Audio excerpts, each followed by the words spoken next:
सभापति महोदय मंचासीन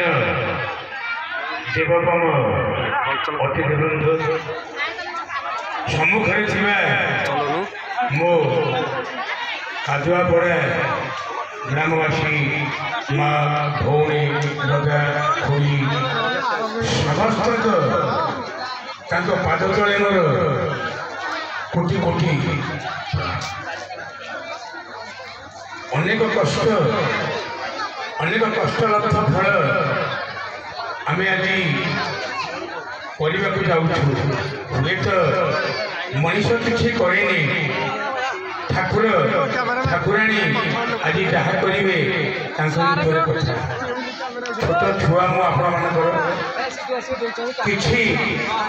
मुझे समाज अनुभूति संपन्न व्यक्ति मुहे मोर गुरु मो कला गुरु मो साहित्य गुरु जी मते साहित्य सर्वप्रथम ए सोसाइटी आनी 1978 मसीह से आउ किए नुहति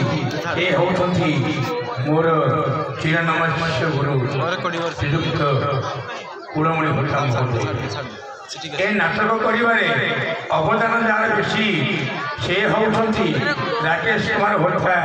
प्रकाश कुमार होता विभू होता एवं कादुआपड़ा ग्रामवासी जदि मोर कुछ आज नाटक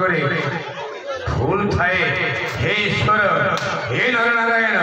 हे जनजात नारायण हे पंच परमेश्वर मते निजर छुआटे भावी क्षमा देवी समर्थ पाद तले आउ थे कोटि प्रणाम जनाई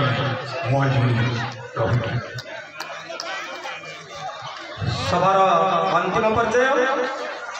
अनुरोध कर